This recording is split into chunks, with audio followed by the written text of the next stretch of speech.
நம்முடைய கர்த்தரும் இரட்சகருமாய் இருக்கிற ஆண்டவராகிய இயேசு கிறிஸ்துடைய நாமத்தினாலே நான் உங்களை வாழ்த்துகிறேன்.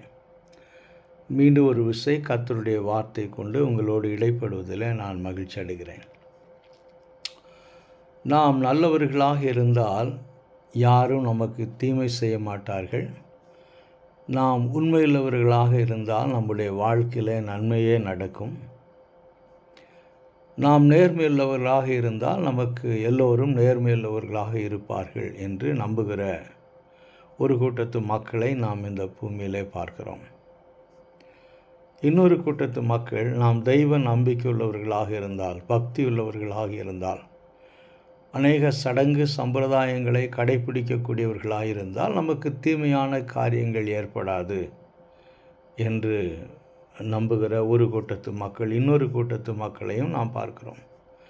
அதே நேரத்தில் தேவனுக்கு பிரியமாய் அல்லது தேவனுக்கு பிரியமானவர்களாக இருந்தால், தேவனுக்கு பிரியமாய் வாழ்ந்தால், தேவனால் தெரிந்து கொள்ளப்பட்டவர்களாக இருந்தால், ஊழியம் செய்தால், ஊழியத்திற்கென்று கொடுத்தால், அல்லது மற்ற ஏதாவது ஒரு காரியங்களிலே சபைக்கு நாம் உதவியாக இருந்தால் நமக்கு தீமைகள் வராது, நமக்கு நன்மையே நடக்கும் என்று நம்பக்கூடிய இன்னொரு கூட்டத்து மக்களையும் நாம் பார்க்கிறோம்.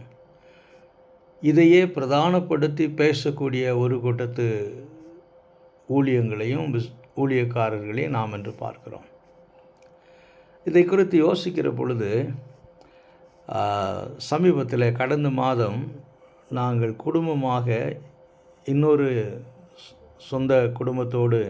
சொந்தக்காரர்களோடு உட்கார்ந்து சாப்பிட வேண்டிய ஒரு சூழ்நிலை உருவாயிற்று.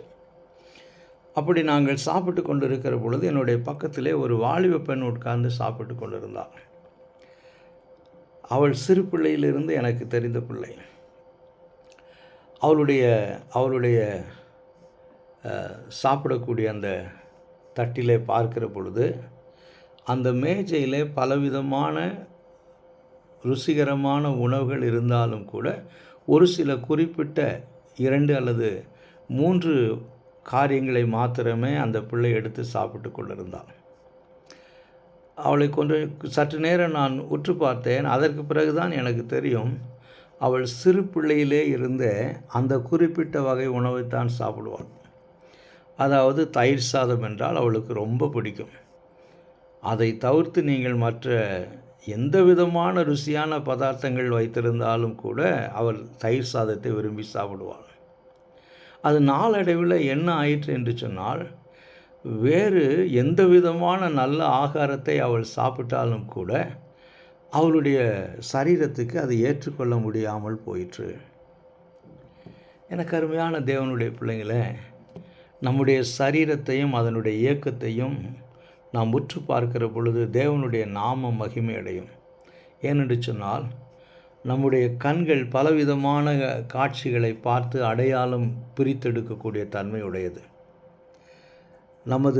நமது நாக்கு பலவிதமான ருசியான பதார்த்தங்களை, அதாவது கசப்பு, இனிப்பு, புளிப்பு, துவர்ப்பு, இப்படி பல விதமான உணர்வுகளை அடையாளம் கண்டுகொள்ளக்கூடிய தன்மை நம்முடைய நாக்குக்கு இருக்கிறது. நம்முடைய மூக்கு பலவிதமான வாசனைகளை உணர்ந்து அடையாளம் கண்டுகொள்ளக்கூடிய தன்மையுடையதாக இருக்கிறது. இதுதான் முதிர்ச்சியடைந்த ஒரு சரீரத்தினுடைய அடையாளம். இது சிறு பிள்ளையினிடத்திலே நாம் கண்டுகொள்ள முடியாது. இதே போல தான் வாழ்க்கை என்பது பலவிதமான சம்பவங்களால் நிறைந்தது. மகிழ்ச்சி, துக்கம், சிரிப்பு, அழுகை, நட்பு, பகை, சுற்றம் சூழ சில நேரங்களில் இருப்பது, சில நேரங்களில் அழுகையோடு இருப்பது, தனிமையில் இருப்பது, சுகமாக இருப்பது, சில வேளைகளில் வியாதியாக இருப்பது, செழிப்பாக இருப்பது, சில நேரங்களில் வெறுமையாக இருப்பது, வறுமையில் இருப்பது, ஒற்றுமையாக இருப்பது, சில நேரங்களில் பிரிவுகளோடு இருப்பது, இப்படி போன்ற அனுபவங்களால் நிறைந்தது தான் இந்த பூமிக்குரிய நம்முடைய வாழ்க்கை. இந்த உண்மையை, யதார்த்தத்தை நாம் புரிந்து கொள்ள வேண்டும் என்று சொல்லி வேதாகமும் நமக்கு போதிக்கிறது. நாம் ஏற்றுக்கொள்ள வேண்டும். இவைகளின் மத்தியிலே நாம் கடந்து போகும் பொழுது நாம் எப்படி நடந்து கொள்ள வேண்டும் என்று தேவனுடைய வார்த்தை நமக்கு தேவனுடைய பிள்ளைகளில் வாழ்க்கையின் மூலமாக நமக்கு உதாரணமாக கொடுக்கப்பட்டிருக்கிறது. இந்த காலவேளையில் வாழ்க்கையின் யதார்த்தம் மற்றும் தீர்மானம் என்ற தலைப்பில் தேவ மனிதன் ஆகிய தாவீதினுடைய வாழ்விலிருந்து ஒரு பகுதியை நாம் பார்க்க இருக்கிறோம். இதற்கு ஆதாரமாக நான் எடுத்துக்கொண்டிருக்கக்கூடிய வேத பகுதி 55வது சங்கீதம். உங்கள் கரத்தில் வேதாகம் இருக்கும் என்றால் எடுத்து வைத்து கொள்ளுங்கள். அப்பொழுது நான் பேசக்கூடிய காரியங்கள் உங்களுக்கு புரிந்து கொள்வதற்கு ஏதுவாக இருக்கும். இந்த சங்கீதத்தை நான் பல முறை படித்ததற்கு அப்புறமாகத்தான் இந்த தீர்மானத்திற்கும் இந்த தலைப்பிற்கும் நான் வந்தேன். வாழ்க்கையின் யதார்த்தத்தை இந்த தேவ மனிதன் எப்படி புரிந்து கொண்டான்? அந்த வாழ்க்கையின் யதார்த்தத்திற்குள்ளே கடந்து போகிற பொழுது எந்த விதமான அனுபவங்களுக்குள்ளாக அவன் கடந்து போனான்? இந்த வாழ்க்கையின் யதார்த்தத்தின் அனுபவத்தின் மத்தியில் அவன் எந்த விதமான முடிவுகள் தீர்மானங்கள் எடுத்தான் என்று சொல்லி இந்த சங்கீதத்திலே நாம் பார்க்கிறோம். சரி, இந்த 55வது சங்கீதத்தை வாசிக்கிற பொழுது முதலாவதாக தாவீதினுடைய வாழ்க்கை சூழல் என்னவென்று சொல்லி நாம் பார்க்க வேண்டும்.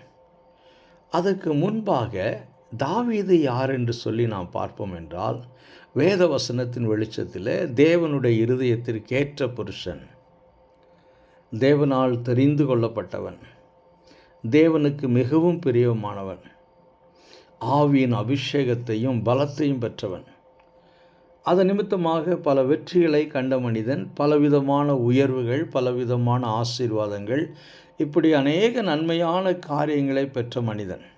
இது ஒரு புறம் இருக்கிறது. மற்றொரு புறத்தில் அநேக தோல்விகளை பார்த்த மனிதன். வேதாகமத்தில் அநேக பகை, அநேக நேரங்களிலே தனிமை, அநேக நேரத்தில் அவமானம், அநேக நேரத்தில் எதிராளிகள், அநேக நேரங்களில் பசியோடு, பயத்தோடு, கசப்போடு வாழ்க்கையை வெறுத்திருக்கக்கூடிய, ஏன் இந்த வாழ்க்கை என்று வெறுக்கக்கூடிய அனுபவங்களையும் இந்த மனிதன் சந்தித்திருக்கிறான். அதை இந்த 55வது சங்கீதத்திலே நீங்கள் பார்ப்பீர்கள். உதாரணத்துக்கு இதிலிருந்து சில காரியங்களை நான் சொல்ல விரும்புகிறேன். 55வது சங்கீதம் 1வது வசனத்தை வாசித்து பாருங்கள். தேவன் தாவீதினுடைய வாழ்க்கையில் மறைந்திருக்கிறார், அல்லது தேவனுடைய பிரசன்னத்தை தாவீதினுடைய வாழ்க்கையில் காண முடியவில்லை. தேவன் இருக்கிறார் அல்லது தேவன் செயல்படுகிறார் என்பதை தாவீது தன்னுடைய வாழ்க்கையில் ஒரு காலகட்டத்தில், ஒரு குறிப்பிட்ட நேரத்தில் உணர முடியாமல் போயிருக்கிறது. சில நேரங்களில் சொல்லுகிறோமே நாம், கடவுள் எங்கே இருக்கிறார், தேவன் எங்கே இருக்கிறார், அவர் இருப்பார் என்றால் என்னுடைய வாழ்க்கையில் இப்படியெல்லாம் ஏன் நடக்கிறது என்று சொல்லி அநேக தேவ பிள்ளைகள் சொல்லுகிறார்கள். இஸ்ரவேல் தேசத்தினுடைய வரலாற்றை பார்க்கிற பொழுது நீங்கள் நியாயாதிபதியின் புஸ்தகத்தை வாசித்து பார்ப்பீர்கள் என்றால், அதில் கிதியோன் சொல்வதை நாம் பார்க்கிறோம். கர்த்தர் எங்களோடு கூட இருந்தால் எங்களுக்கு ஏன் இப்படியெல்லாம் சம்பவிக்கிறது என்று சொல்லி. யாத்ராமத்தில் எபிரேயர்கள் கர்த்தர் எங்களோடு கூட இருந்தால் எங்களுக்கு ஏன் இப்படி அடிமைத்தனம் என்று அவர்கள் சொல்வதை நாம் பார்க்கிறோம். ஆக தேவனுக்கு பிரியமான பிள்ளைகளாக இருந்தாலும், தேவனுக்கு பிரியமாய் வாழ்க்கையில் நடந்து கொண்டாலும், தேவனால் தெரிந்து கொள்ளப்பட்டவர்களாக, ஆசீர்வதிக்கப்பட்டவர்களாக இருந்தாலும், அவர்களுடைய வாழ்க்கையிலும் இந்த அனுபவம் கடந்து வருவதற்கான வாய்ப்புகள் உண்டு. அதை 1வது வசனத்தில் நாம் பார்க்கிறோம். தேவனே, என் ஜெபத்தை கேட்டருளும், என் விண்ணப்பத்திற்கு மறைந்திராதேயும். ஆக தேவனுடைய பிரசன்னத்தை தாவீது தன்னுடைய வாழ்க்கையில் காண முடியாமல், உணர முடியாமல் போயிற்று. இது நாம் பார்க்கக்கூடிய 1வது காரியம். அடுத்து 2வது வசனத்தில், எனக்கு செவி கொடுத்து உத்தரவு அருளி செய்யும், சத்துருவனுடைய கூக்குரலின் நிமித்தம், துன்மார்க்கர் செய்யும் இடுக்கத்தின் நிமித்தம் என் தியானத்தில் முறையிடுகிறேன். 2வதாய் பார்க்கிற பொழுது இந்த தேவ மனிதன் முறையிடக்கூடிய அனுபவம். சில நேரங்களிலே நம்முடைய வாழ்க்கையில் நாம் முறையிடுகிறோம் அல்லவா, இது இப்படி ஆயிற்று, அது அப்படி ஆயிற்று, இவர்கள் இதை செய்து விட்டார்கள், அதை செய்து விட்டார்கள், இது நடந்தது, அது நடந்தது, இப்படி நடந்திருக்கக்கூடாது என்று நாம் முறையிடுகிறோம் அல்லவா. நமக்கு நெருக்கமான உறவுகளிடத்திலே போய், நம்முடைய நண்பர்களிடத்திலே போய், நம்முடைய நம்பிக்கைக்குரியவரிடத்திலே போய் சில நேரங்களிலே நாம் முறையிடுகிறோம். நம்முடைய வாழ்க்கையில் நமக்கு பிரியமில்லாத காரியங்கள் வருகிற பொழுது முறையிடக்கூடிய அனுபவம் நம்முடைய வாழ்க்கையில் கடந்து வருகிறது. ஆக தாவீதனுடைய வாழ்க்கையில் முறையிடக்கூடிய ஒரு அனுபவத்தை நாம் பார்க்கிறோம். அடுத்து பார்க்கிற பொழுது சத்துருக்களால் பகைக்கிறவர்களால் நெருக்கப்படுகிற ஒரு வாழ்க்கை. அநேகர் தாவீதை பகைக்கிறார்கள். அநேகருடைய பகையை சந்தித்த மனிதன், சம்பாதித்த மனிதன் என்று சொல்லி நான் சொல்ல விரும்பவில்லை. சந்தித்த மனிதன் நேர்மையாக இருந்தும், உத்தமமாக இருந்தும், உண்மையுள்ளவனாக இருந்தும், காரணமில்லாமல் அநேகரால் பகைக்கக்கூடிய ஒரு அனுபவத்தை கொண்ட ஒரு மனிதன். இது தாவீதினுடைய வாழ்க்கையில் கடந்து வந்தது. சண்டை போடுகிறவர்கள் இருக்கிறார்கள். அநேக நெருக்கடிகளை கொடுக்கிறார்கள், தருகிறார்கள். எல்லாவற்றிற்கும் மேலாக நண்பனால் துரோகத்தை சந்தித்த மனிதன். பாருங்கள், 12வது வசனத்திலே வாசிக்கிறோம், என்னை நிந்தித்தவன் சத்துரு அல்ல, அப்படி இருந்தால் சகிப்பேன். எனக்கு விரோதமாய் பெருமை பாராட்டினவன் என் பகைஞன் அல்ல, அப்படி இருந்தால் அவனுக்கு மறைந்திருப்பேன். எனக்கு சமமான மனுஷனும் என் வழிகாட்டியும் என் தோழனுமாகிய நீயே அவன். எனக்கு அருமையான தேவனுடைய பிள்ளைங்களே, எதிராளிகளால் கொடுக்கக்கூடிய வேதனைகளை காட்டிலும் நம்முடைய நண்பர்கள், நமக்கு பிரியமானவர்கள், நம்முடைய உறவுகள், நாம் நேசிக்கக்கூடியவர்கள், இவர்களால் வரக்கூடிய இந்த துன்பங்கள், இவர்கள் கொடுக்கிற இந்த வேதனைகள் அதிகமான வேதனையை கொடுக்கும். சில நேரத்தில் நம்முடைய எதிராளிகள் நம்மை எவ்வளவு மோசமாக திட்டினாலும் நாம் பயப்பட மாட்டோம். நாம் அதை அதிகமாக எடுத்துக்கொள்ள மாட்டோம். அதை பற்றி நாம் துக்கமாக எடுக்க மாட்டோம். ஆனால் நம்முடைய உறவுகள், குறிப்பாக மனைவி புருஷனை பார்த்து ஏதாவது கடினமான வார்த்தை சொல்லிவிட்டால் அந்த வார்த்தை புருஷனுக்கு மிகவும் வேதனையாக இருக்கும். அதே போல் புருஷன் மனைவியினிடத்தில் கடினமான வார்த்தை சொல்லிவிட்டால் அது அவனுக்கு வேதனையாக இருக்கும். பிள்ளைகள் பெற்றோர்களை பார்த்து கடினமான வார்த்தைகள் பேசுகிற பொழுது, அல்லது பெற்றோர்கள் பிள்ளைகளை பார்த்து கடினமான வார்த்தைகள் பேசுகிற பொழுது, இது அதிகமான வேதனையை கொடுக்கக்கூடியது. மற்றொரு வார்த்தையிலே சொல்ல வேண்டும் என்றால், யாரை நாம் அதிகமாய் நம்பினோமோ, யாரை அதிகமாய் நாம் நேசித்தோமோ, யாரை நாம் அதிகமாய் விரும்புகிறோமோ, அவர்கள் நம்மை தனிமைப்படுத்துகிற பொழுது, அவர்கள் நம்மை விட்டு தூரமாய் போகிற பொழுது, அவர்கள் காரணமில்லாமல் நம்மை பகைக்கிற பொழுது, அவர்கள் நமக்கு நெருக்கடி கொடுக்கிற பொழுது, அது தருகிற வேதனை மிகவும் வேதனையாக இருக்கும். ஸோ நம்பிக்கை துரோகம், நண்பனால் துரோகத்தை சந்தித்த ஒரு அனுபவம் தாவீதினுடைய வாழ்க்கையில் இருக்கிறது. முறையிடக்கூடிய அனுபவம் இருக்கிறது. இன்னும் பல சங்கீதங்களை நீங்கள் வாசிக்கிற பொழுது, தனிமையாய் வனாந்தரத்திலே பசியோடு தாகத்தோடு திரிந்த ஒரு அனுபவமும் தாவீதினுடைய வாழ்க்கையில் இருக்கிறது. எனக்கு அருமையான தேவனுடைய பிள்ளைங்களே, இந்த தேவ மனுஷன் தேவனால் தெரிந்து கொள்ளப்பட்ட மனுஷன் அல்லவா? அபிஷேகம் பண்ணப்பட்ட மனுஷன் அல்லவா? என் இருதயத்துக்கு ஏற்ற புருஷன் என்று சொல்லி தேவனால் அங்கீகாரம் பண்ணப்பட்ட மனுஷன் அல்லவா? இன்றைக்கு இருக்கக்கூடிய நம்பிக்கை என்ன? இன்றைக்கு பெரும்பாலும் கிறிஸ்தவ சமுதாயத்தில் இருக்கக்கூடிய நம்பிக்கை என்ன? நான் தேவனுக்கு பிரியமாக இருந்தால் என்னுடைய வாழ்க்கையில் துன்பம் வராது, கஷ்டம் வராது, வேதனை வராது, எனக்கு பகைஞர்கள் வரமாட்டார்கள், எனக்கு எதிராளிகள் வரமாட்டார்கள், எனக்கு தீமை வராது என்று சொல்லி. இது வேத வசனத்திற்கு முரண்பாடான ஒரு காரியம், முரண்பாடான போதனை.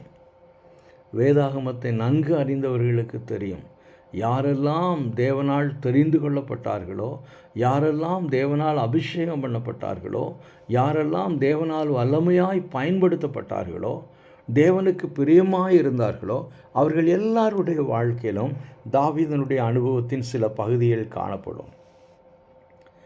இங்கே யோபு பற்றி நான் நிச்சயமாக சொல்ல வேண்டும்.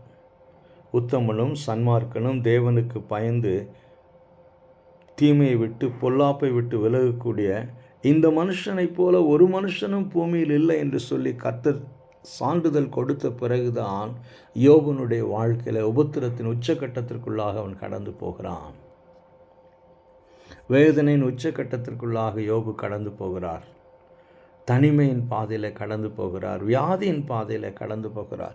எல்லாவற்றிற்கும் மேலாக ஆறுதல் சொல்லும்படியாய் வந்த நண்பர்கள், ஆலோசனை சொல்லும்படியாய் வந்த நண்பர்கள் யோபுவை குற்றம் சாட்டுவதையும் யோபுவுக்கு நியாய தீர்ப்பு கொடுப்பதைப் போல அவர்கள் பேசுவதையும் நாம் யோபுவின் புத்தகத்திலே பார்க்கிறோம். இது தாவீதனுடைய வாழ்க்கையில் நாம் பார்க்கிறோம். எனக்கு அருமையான தேவனுடைய பிள்ளைங்களே, இப்படியாப்பட்ட அனுபவம் நம்முடைய வாழ்க்கையில் வருகிற பொழுது நாம் எந்த விதமான ஒரு அனுபவத்திற்குள்ளாக நாம் கடந்து போவோம், எந்த விதமான ஒரு தீர்மானம் எடுப்போம். முதலாவதாக இந்த அனுபவங்கள் நம்முடைய வாழ்க்கையில் கடந்து வருமே என்றால் நாம் தனிமையாக இருக்க விரும்புவோம். சில வசனங்களை இந்த பகுதியில் நான் வாசிக்கிற பொழுது சில நேரங்களில் ஆச்சரியப்படுவேன். அதாவது 5வது வசனம், பயமும் நடுக்கமும் என்னை பிடித்தது, அருக்களிப்பு என்னை மூடிற்று, என் இருதயம் எனக்குள் வியாகுலப்படுகிறது, மரணத்திகில் என் மேல் விழுந்தது. இந்த தாவீது போன்ற மனுஷனுக்கா பயம் வந்தது? கோலியாத்தை எதிர்த்து நின்று ஜெயித்த மனிதன், சிங்கத்தோடும் கரடியோடும் சண்டை போட்ட மனிதன், பெலிஸ்தருடைய பெரிய சேனையை பார்த்து பயப்படாத ஒரு மனுஷன், அந்த மனுஷனுடைய வாழ்க்கையில் எனக்கு பயம் வந்தது, எனக்கு மரணத்திகில் வந்தது, என்னை திகில் பிடித்து கொண்டு இருக்கிறது என்று சொல்லக்கூடிய ஒரு சூழ்நிலையை நாம் பார்க்கிறோம். இது எல்லாருடைய வாழ்க்கையிலும் கடந்து வரும். தாவீதைப் போல நாம் தனிமையின் பாதையில், தாவீதைப் போல சத்துருக்கள் அதிகமாய் நம்முடைய வாழ்க்கையில் வருகிற பொழுது நம்மை பகைக்கிறவர்கள், அதுவும் காரணமில்லாமல் முகாந்தாரம் இல்லாமல் நாம் நேர்மையுள்ளவர்களாக உண்மையுள்ளவர்களாக இருந்தும் நம்மை பகைக்கக்கூடியவர்கள், நம்மை விட்டு தூரமாய் போகக்கூடியவர்கள், நம்மோடு சண்டை போடக்கூடியவர்கள், நமக்கு நெருக்கடி தரக்கூடியவர்கள், நாம் நம்பினவர்கள் நமக்கு துரோகம் பண்ணக்கூடிய சூழ்நிலை வருகிற பொழுது நாமும் இந்த விதமான அனுபவத்திற்குள்ளாக கடந்து போகக்கூடிய ஒரு காலகட்டம் வரும். அதையும் நாம் அறிந்து கொள்ள வேண்டும். இதன் நிமித்தமாக தாவீதிற்கு என்ன விருப்பம் வந்தது? இந்த சூழ்நிலையில் நமக்கு சில விருப்பம் வரும். சில நேரங்களில் ஆண்டவரை அறியாத பிள்ளைகள் இந்த சூழ்நிலையில் செத்து போனால் நன்றாக இருக்கும் அப்படிம்பாங்க, நான் செத்தா நல்லா இருக்கும் அப்படிம்பாங்க. சிலர் சொல்லுவாங்க, இவங்கெல்லாம் என் வாழ்க்கையை விட்டு போயிட்டாங்கன்னா நல்லா இருக்கும் அப்படின்னு சொல்லுவாங்க. இவங்க முகத்தில் நான் முழிக்காமல் இருந்தால் நல்லா இருக்கும் அப்படின்னு சொல்லுவாங்க. இப்படி ஒவ்வொருத்தரும் இந்த கஷ்டமான பாதையில் கடந்து போகிற பொழுது ஏதாவது ஒரு விருப்பம், இதுதான் நான் செய்ய விரும்புகிறேன் அப்படின்னு சொல்லுவாங்க.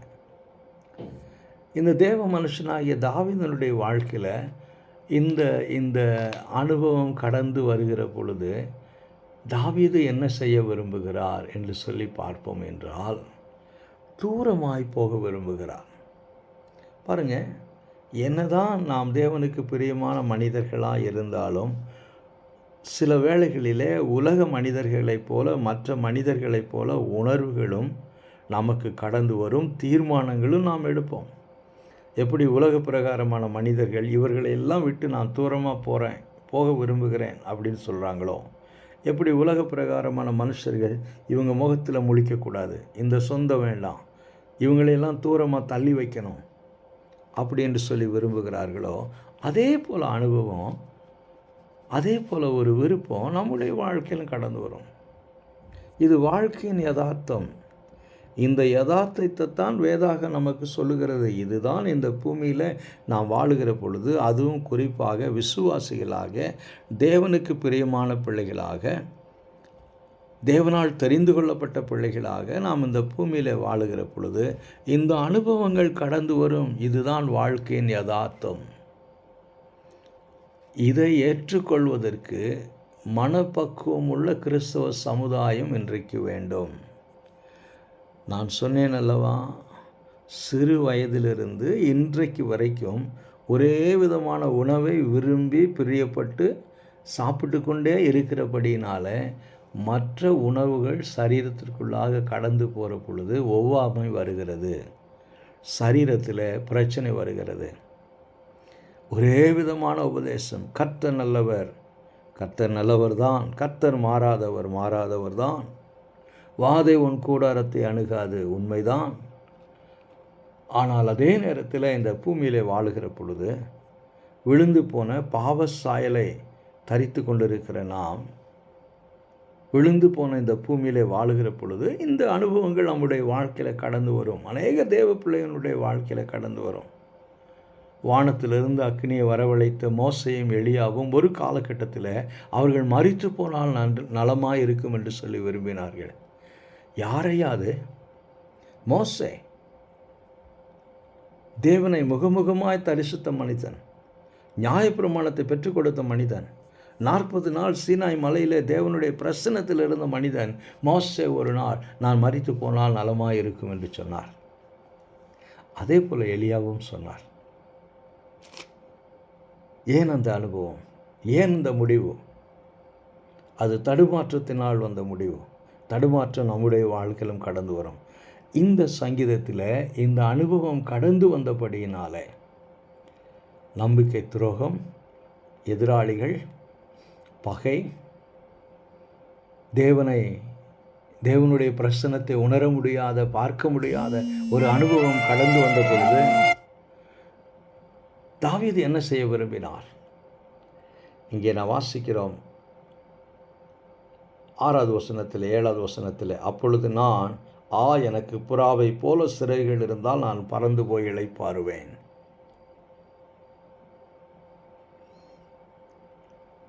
நான் தூரத்தில் அலைந்து திரிந்து வனாந்திரத்திலே தங்கியிருப்பேன்.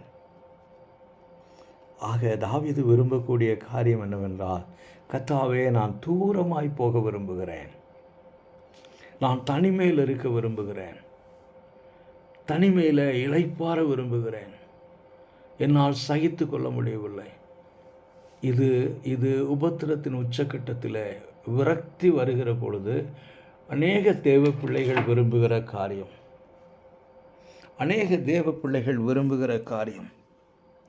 என்ன காரியம்? நான் இந்த ஜனங்களை விட்டு தூரமாய் போக விரும்புகிறேன், இந்த சூழ்நிலையை விட்டு தூரமாய் போக விரும்புகிறேன், இந்த இடத்தை விட்டு தூரமாய் போக விரும்புகிறேன், இந்த ஜனங்களை விட்டு தூரமாய் போக விரும்புகிறேன், நான் தனிமையில் இருக்க விரும்புகிறேன், நான் இளைப்பாற விரும்புகிறேன் என்று நம்மில் அநேகருக்கு இந்த அனுபவம், விருப்பம் கடந்து வரும். இது தாவீதிற்கும் கடந்து வந்தது. எனக்கு அருமையான தேவனுடைய பிள்ளைங்களை, இந்த சூழ்நிலையில் தாவீதினுடைய தீர்மானம் என்ன? இது வாழ்க்கையின் யதார்த்தம் என்று சொல்லி பார்த்தோம். இந்த பாதையில் கடந்து போகிற பொழுது இதை தாவீது எப்படி மேற்கொண்டார்? தாவீதினுடைய தீர்மானம் என்னவாக இருந்தது என்று சொல்லி பார்க்கிற பொழுது 3 காரியங்களை நாம் இதில் பார்க்கிறோம். முதலாவதாக கர்த்தர் மீது நம்பிக்கை. எப்படி? 16வது வசனத்திலே வாசிக்கிறோம், நானோ தேவனை நோக்கி கூப்பிடுவேன், கர்த்தர் என்னை ரட்சிப்பார். என்ன ஒரு நம்பிக்கையான வார்த்தை! தலைக்கு மேலே வெள்ளம் போய் கொண்டு இருக்கிறது, பிரச்சனைகள் பலத்துக்கு மேலே இருக்கிறது, சத்துருக்கள் அதிகமாக இருக்கிறார்கள், காரணம் இல்லாமல் பகைக்கிறவர்கள், எதிராளிகள் அதிகமாக நெருக்கடி கொடுக்கிறார்கள். அதனால் இருதயத்தில் வியாகுலம், மரண பயம், திகில். இந்த சூழ்நிலைக்குள்ளாக கடந்து போனாலும் கூட தாவீது சொல்லக்கூடிய முதலாவது காரியம், நான் கர்த்தர் மீது நம்பிக்கை வைத்திருக்கிறேன். இவைகள் எனக்கு சம்பவித்து கொண்டிருக்கிறது, ஆனாலும் கூட நானோ தேவனை நோக்கி கூப்பிடுவேன், கர்த்தர் என்னை ரட்சிப்பார். முதலாவதாக தாவீதினுடைய தீர்மானம், ட்ரஸ்ட் இன் தி லார்ட். கர்த்தர் மீது நான் என்னுடைய நம்பிக்கை வைப்பேன். முதலாவது. இரண்டாவதாய் பார்க்கிற பொழுது 17வது வசனத்தில், அந்தி சந்தி மத்தியான வேளைகளிலும் நான் தியானம் பண்ணி முறையிடுவேன், அவர் என் சத்தத்தை கேட்பார். இரண்டாவதாய் பார்க்கிற பொழுது தேவனுடைய பிரசன்னத்தை தேடுவது, seeking the presence of God அப்படின்னு ஆங்கிலத்தில் சொல்லுவோம். முதலாவது ட்ரஸ்ட் இன் த லார்ட், கர்த்தர் மீது நம்பிக்கை. இரண்டாவதாக seeking the presence of God, கர்த்தருடைய சமூகத்தை தேடுவது. மூன்றாவதாக 22வது வசனத்தில், கர்த்தர் மேல் உன் பாரத்தை வைத்துவிடு, அவர் உன்னை ஆதரிப்பார், நீதிமானை ஒருபோதும் தள்ளாட ஒட்டார். ஒருவேளை இது மற்றவர்களுக்கு தாவீது சொல்லக்கூடிய ஒரு வார்த்தையைப் போல இருந்தாலும், இதை அவருடைய வாழ்க்கையில் செய்தபடியினாலே, தாவீதனுடைய வாழ்க்கையில் இதை செய்தபடியினாலே மற்றவர்களுக்கு சொல்வதை நாம் பார்க்கிறோம். என்ன? கர்த்தரிடத்திலே ஒப்புக்கொடு, சரண்டர் டு த லார்ட். எல்லா பிரச்சனைகள், எல்லா போராட்டங்கள், எதிராளிகள், பகைஞர்கள், நம்பிக்கை துரோகம் செய்கிறவர்கள், பகைக்கிறவர்கள், வெறுக்கிறவர்கள், நமக்கு தீமை செய்ய விரும்புகிறவர்கள் யாராக இருந்தாலும் சரி, எல்லாவற்றையும் கர்த்தருடைய சமூகத்திலே ஒப்புக்கொடு. Trust in the Lord, seek the presence of God, surrender to the Lord. 3 காரியங்கள்: கர்த்தர் மீது நம்பிக்கை, கர்த்தர் சமூகத்தை தேடுவது, கர்த்தரிடத்திலே ஒப்பு கொடுப்பது. எனக்கு அருமையான தேவனுடைய பிள்ளைங்களே, மீண்டும் ஒரு விஷயம், வாழ்க்கையின் யதார்த்தங்களை ஏற்றுக்கொள்ளக்கூடிய மனப்பக்குவம் நமக்கு வேண்டும். இது நமக்கு சொல்ல விரும்புகிற காரியம். Don't just eat only curd rice. எனக்கு இதுதான் பிடிக்கும் அப்படின்னு சொல்லிட்டு அந்த பிள்ளை சிறு பிள்ளையிலேருந்து இன்னைக்கு வரைக்கும் தயிர் சாதத்தையே விரும்பி சாப்பிடுகிறாள். எனக்கு ஆசீர்வாதமான வார்த்தை தாங்க பிடிக்கும் அப்படின்னு ஆசீர்வாதமான உபதேசத்தையே கேட்டுக்கொண்டு இருக்கிறவங்க ஒரு நாளைக்கு கஷ்டம், வாழ்க்கையின் யதார்த்தம், தாவீது கண்ட அனுபவங்கள் வருகிற பொழுது உடைந்து போகிறாங்க, தேவனை விட்டு தூரமாய் போகிறாங்க, விசுவாச வாழ்க்கை விட்டு பின்வாங்கி போகிறாங்க, ஸ்தம்பித்து போகிறாங்க, முறையிடுகிறாங்க. ஆக இது நமக்கு சொல்லக்கூடிய முதலாவது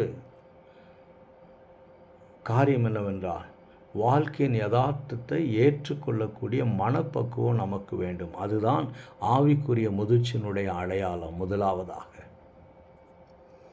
இரண்டாவதாக, தாவீதின் அனுபவங்கள் நம்முடைய வாழ்க்கையிலும் யார் மூலமாகவும் எப்பொழுதும் கடந்து வரலாம்.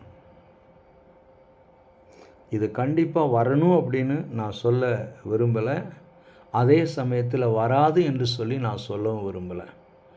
யாருடைய வாழ்க்கையிலும் நாம் எவ்வளவு தேவனுக்கு பிரியமான மனிதர்களாக இருந்தாலும், தேவனுக்கு பிரியமாய் வாழக்கூடியவர்களாக இருந்தாலும், இந்த பூமியிலே வாழுகிற பொழுது இவைகளெல்லாம் நம்முடைய வாழ்க்கையிலும் எப்பொழுதாவது யார் மூலமாவது வருவதற்கான வாய்ப்புகள் உண்டு.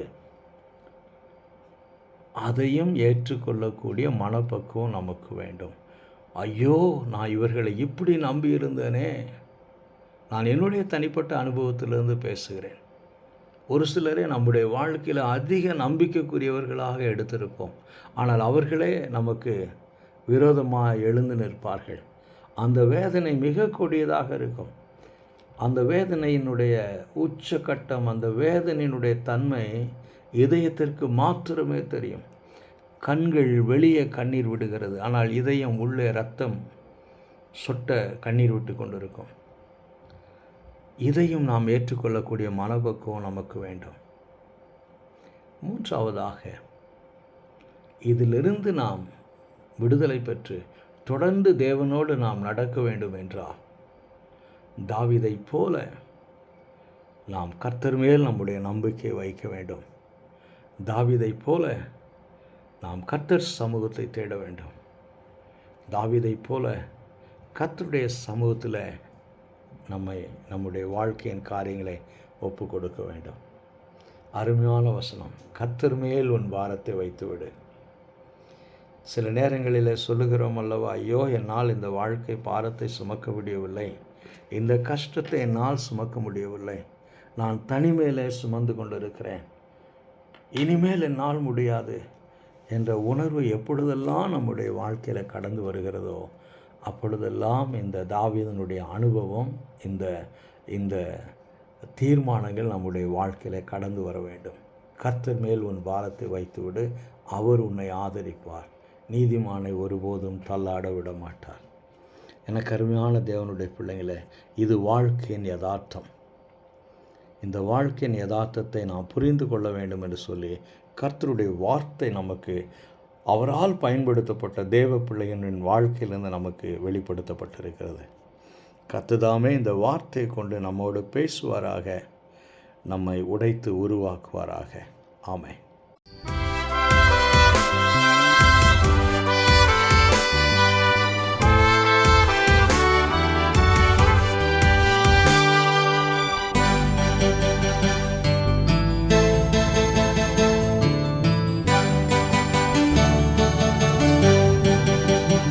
எந்தன் ஜப வேளை உம்மை தேடி வந்தேன், தேவா பதில் தாருமே.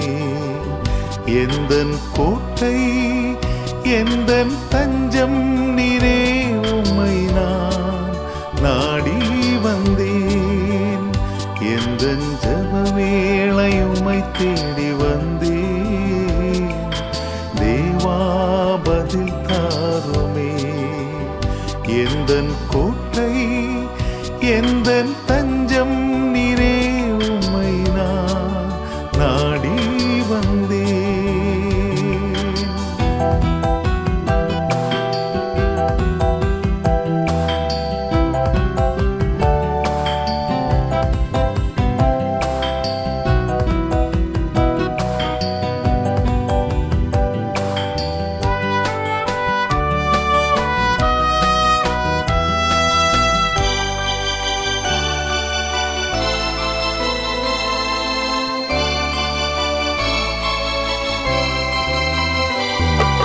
சோராது ஜெபித்திட ஜபாவி வரம் தாருமே. தடையாவும் அகற்றிடுமே, தயை கேட்டும் பாதம் வந்தே. சோராது ஜெபித்திட ஜபாவி வரம் தாருமே. தடையாவும் அகற்றிடுமே, தயை கேட்டும் பாதம் வந்தேன். எந்தன் ஜப வேளை உம்மை தேடி வந்தேன், தேவா பதில் தாருமே. எந்தன் கோட்டை எந்தன் தஞ்சம் நீரே, உம்மை நான் நாடி வந்தேன்.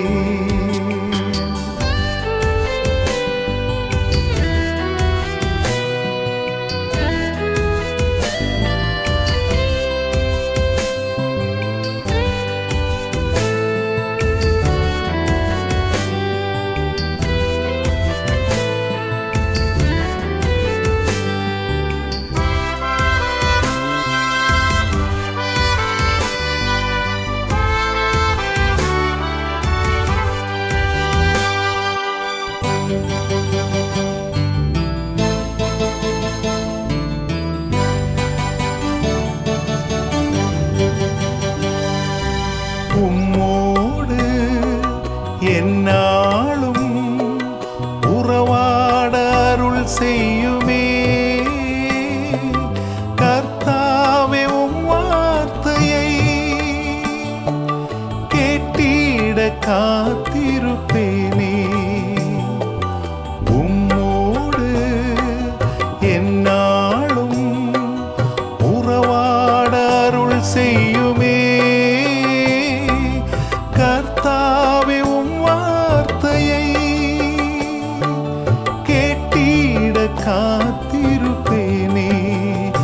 எந்தன் ஜப வேளை உம்மை தேடி வந்தேன், தேவா பதில் தாருமே.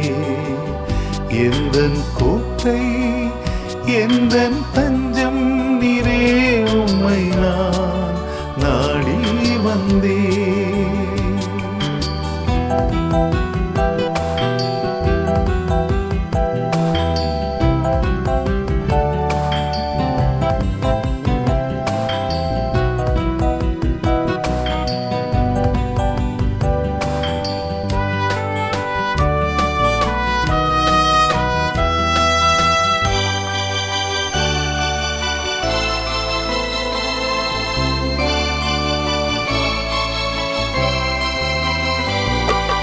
நம்பிக்கை இல்லாமல் அழிகின்ற மாந்ததனை மீட்டிடும் என் இயேசுவே. போராடி ஜெபிக்கின்ற நாதா, நம்பிக்கை இல்லாமல் அழிகின்ற மாந்ததனை மீட்டிடும் என் இயேசுவே. போராடி ஜெபிக்கின்ற நாதா, எந்தன் ஜெப வேளை உம்மை தேடி வந்தேன். தேவா பதில் தாருமே. எந்தன் கோட்டை எந்தன் தஞ்சம் நீரே, உம்மை நான் நாடி வந்தேன். எந்தன் ஜெப வேளை உம்மை தேடி வந்தேன். தேவா பதில் தாருமே. எந்தன் கோட்டை எந்தன் தஞ்சம் நீரே, உம்மை நான் நாடி வந்தேன். இந்த பாடல் உங்களுக்கு பிடித்திருந்தால் தவறாமல் லைக் பட்டனை கிளிக் செய்யவும். இதைப்போல அநேக பாடல்களை இலவசமாக காண கேட்க கீழிருக்கும் சப்ஸ்கிரைப் பட்டனை பிரஸ் செய்து அருகில் உள்ள பெல் பட்டனையும் பிரஸ் செய்யவும்.